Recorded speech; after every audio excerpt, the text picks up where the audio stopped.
வாயில் போட்ட உடனே அல்வா மாதிரி தொண்டைக்குள்ளே வழுக்கிட்டு விழணும். ரவை மணலாக வெந்திருக்கணும். சாப்பிட்றதுக்கு அப்படி பதமாக சூப்பராக டேஸ்ட்டாக இருக்கணும். இந்த மாதிரி ஒரு கேசரியை கல்யாண வீடுகளில் நீங்கள் சாப்பிட்ருப்பீங்க. இதே மாதிரி நம்ம வீட்டிலையும் செய்யலாம்.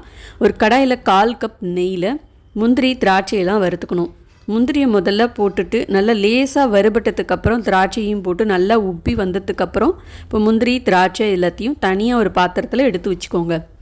கல்யாண வீடுகள்லாம் கேசரி சாப்பிட்ருப்போம். நல்லா தளன்னு தளர்வாக இருக்கும். அதே மாதிரியே நம்ம வீட்லேயும் செய்யலாம். ஒரு 4 கப் தண்ணியும் நல்லா சூடு பண்ணி ரெடியாக எடுத்து வச்சுக்கலாம்.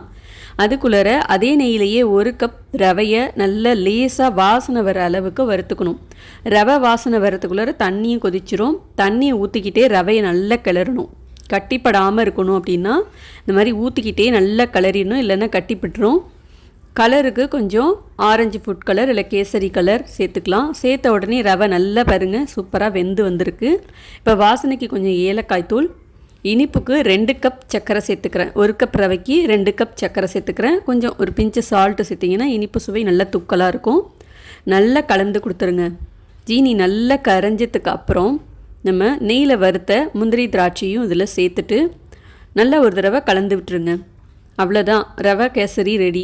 நல்லா இன்னும் கெட்டியாக வரட்டும்னு கிளறிட்டே இருந்தீங்கன்னா ஆறுனத்துக்கு அப்புறம் ரொம்ப கெட்டியாக மாறிடும், தளர்வாக இருக்காது.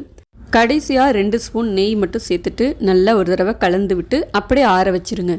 ஆறுனத்துக்கு அப்புறமும் பார்த்திங்கன்னா கேசரி நல்ல மிருதுவாக சாஃப்டாக சாப்பிட்றதுக்கு அப்படியே பஞ்சு மாதிரி அல்வா மாதிரி தான் இருக்கும். நீங்கள் இந்த மாதிரி ஒரு தடவை செஞ்சு பாருங்கள். அளவுகள் எல்லாம் கரெக்டாக நீங்கள் எடுத்து செஞ்சிங்கன்னா நிச்சயமாக உங்களுக்கு இதே மாதிரியே பர்ஃபெக்டாக வரும். நம்ம ஏதாவது ஒரு ஃபங்க்ஷனுக்கோ இல்லை ஒரு சாமிக்கு பிரசாதம் வைக்கணும் அப்படின்னா நீங்கள் இந்த கேசரி ரெசிப்பியை ட்ரை பண்ணி பார்க்கலாம். ரொம்ப ஈஸியாக சூப்பராகவே செஞ்சிடலாம். ட்ரை பண்ணி பாருங்கள்.